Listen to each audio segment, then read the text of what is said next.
I want to emphasize that it is the prerogative of the President to appoint anyone in the list submitted by the JBC. And I'm the first to respect the Constitution. If the President appoints an outsider, I fully respect that. And let's say, assuming po na mangyari yun, you can work harmoniously. Of course. Okay. Yung kapansin-pansin po, no, nung before ng trial, ng impeachment, January 16 kasi yun eh. Yung period from December 12, 2011, tsaka January 16, di ba? Maraming batuhan doon eh, na naging personal. And lumitaw yung pangalan po ninyo doon, di ba? Na inatake rin kayong personal. Pero kapansin-pansin po sa akin noon that you exercise also self-restraint.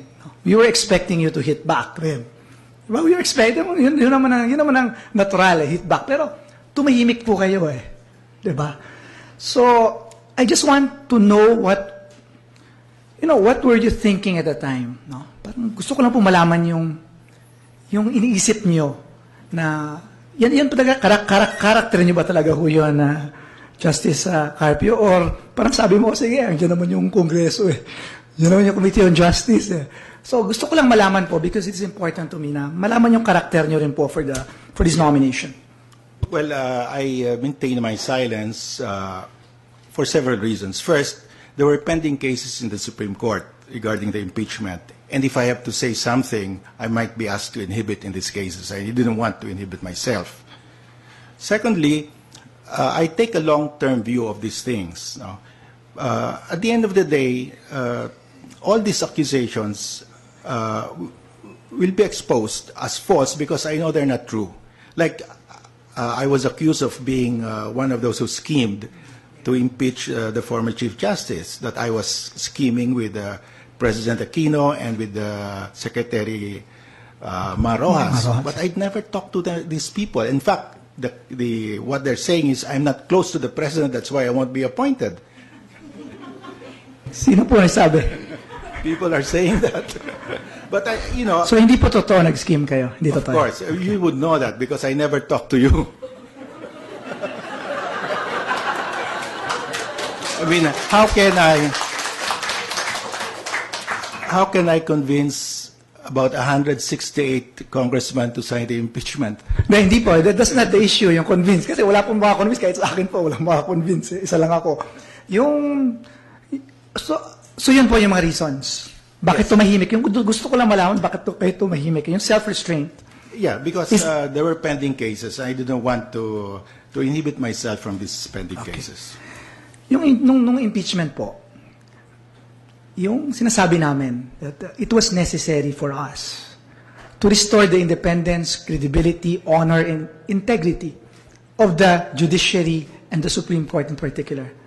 That was what we believed in. May kabilang panig naman po, nagsasabi na that was an affront or attack on the independence of the judiciary. So I just want to know your philosophy dun sa process. Was it really an attack on the independence of the judiciary? Or was it, sa inyo, it was a necessary thing para sa institutions na nagbanggaan po eh. Banggaan yung tatlong malalaking branches of government. Parang it was a battle of the giants. Necessary po ba yun para kailangan restore? Or it was totoo na it was an affront on the independence of the judiciary? Well, I did not take that as an affront on the judiciary, because I always look at the Constitution. The power to impeach lies with Congress, and that is part of the checking mechanism. That's part of our democracy. That's in the Constitution. If Congress deems it wise to exercise that power, then it will proceed, and we cannot complain because the Constitution authorizes that. That's the way I look at it.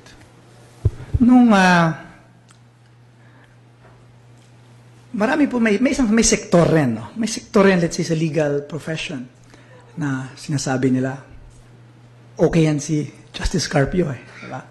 It's a safe choice. The most senior, Associate Justice, 10 years, para mag-11 years na sa Supreme Court, malinis. Pero yung law firm connection kasi, yun pa rin eh. Parang, dun po yung tanong ng iba eh. Malakas ito dati, di ba?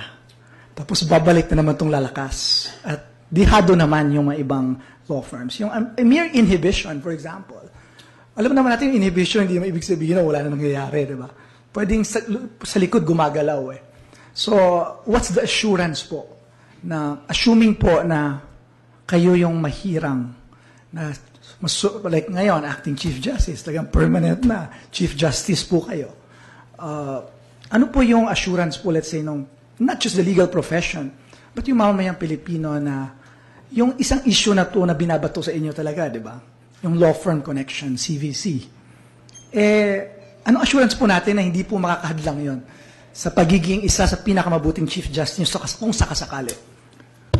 Well, I have inhibited in all cases of my former law office. The mandatory rules of the Supreme Court say that you have to inhibit for the first 10 years. I have inhibited in the first 10 years, and I still continue to inhibit up to now. And I will continue to inhibit in all their cases until I retire. Now, you mentioned about back-channeling, talking to other justices. Yes. Well, I have never lobbied with any of the justices. You can ask any of them if I lobbied with them for anybody. I have not. And I don't even visit them in their chambers. I have never visited the chambers of any of the justices. I have not visited the chamber of Justice Peralta. So, Chief, excuse lang, yung question yung assuming na ikaw na yung Chief Justice, di ba? At mag-inhibit nga kayo. Okay yun, may inhibition. Pero do you have parang may wrong brain ba kayong parang, do you think it's your parang moral duty rin na sabihin, let's say na, wag kayo, kung hindi kayo magbaback channel, magbaback channel dyan yung law firm. Diba? Yun yung fear ng mga ibang tao eh. Well, I don't want to say any comment on those cases because that could be misconstrued. So I just refuse to discuss these cases with them because anything I say could be misconstrued.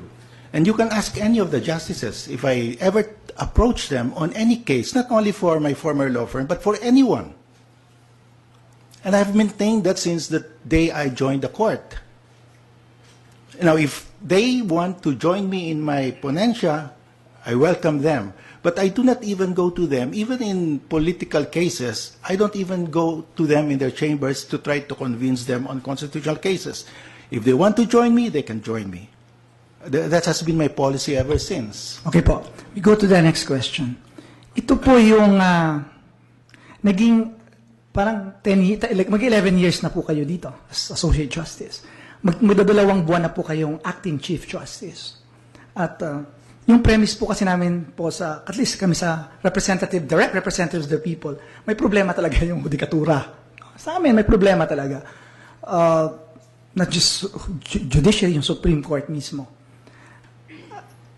Sa tagal ng panahon nandito po kayo, especially ngayon, kasi nakikita nyo po, kayo na eh. Marami tayong sinasabi yung transparency of JDF, SAJ, Special Allowances for Judges, yung mga sobra-sobrang masikip na yung mga jail natin. May mga sinasabi rin tayong mga clogged dockets, kulang buildings, salaries. Para po sa inyo yung transparency, yung degree of criticism na matitake ng korte, not just the Supreme Court, but the judges as well. Pero I just want to ask you po, kung merong single most important issue problem po ng judikatura na kailangan immediate solution, ano po yun? Based sa inyong ngayon, as Acting Chief Justice. Well, the number one problem of the judiciary, I think, is the clogged dockets. Okay? And I have proposed how to solve these clogged dockets. The clogged dockets arise because of delays in the trial and delays in the decision-making after the case is submitted for decision. Now, in delays in the trial, we have instituted mediation and judicial dispute resolution.